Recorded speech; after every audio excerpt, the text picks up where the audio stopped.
It is common for surveyors and engineers to work on an existing road where there are no records available showing the original road design. Perhaps there never was a design for the road. The road began as a rough track, and over time the track became a road. It was used more and more and eventually took on its present shape. To determine the curve parameters for an existing road, it is easily done by locating 3 points along the curve. 2 of the points must be at the apparent start of the curve and apparent end of the curve. In other words, the apparent PC and PT of the existing road curve are located. The third point can be anywhere on the apparent curve, preferably as close as possible to the center of the arc, but locating the center of the arc is not necessary. Once the 3 points are located and plotted, a triangle is drawn between the 3 points. Do not mistake this triangle for the triangle formed between the PC, PI, and PT that was used when explaining a horizontal curve. The two sides of the triangle formed between the 3 points identified in the field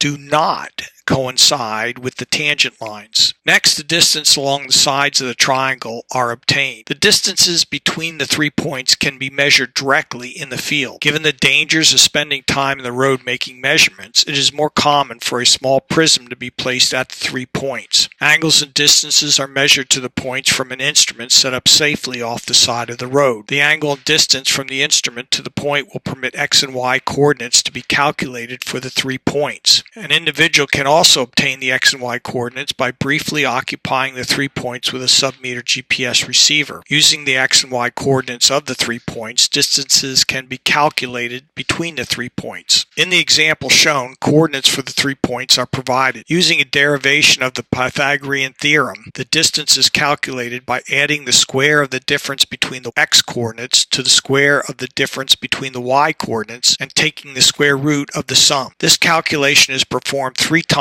to obtain the distances along the sides of the triangle. The distance between the apparent PC and the apparent PT is the long chord distance. This provides one parameter to the horizontal curve. The second parameter of the horizontal curve that can be obtained is the delta angle. The delta angle is obtained by knowing that the sum of the interior angles of the triangle at the PC and PT equal 1/2 the delta angle. To calculate these two angles from the 3 known sides of the triangle, several equations can be used. The most well-known and frequently used equation is the law of cosines. Manipulating the law of cosines will allow for the calculation of the missing angle. The distance of the sides are inserted into the equation and the 2 angles are calculated. The 2 angles are added together and multiplied by 2, giving the delta angle. 2 parameters to the curve are now known, the long chord and the delta angle. The equation for the long chord has previously been given. This equation is manipulated so the radius can be calculated given the long chord distance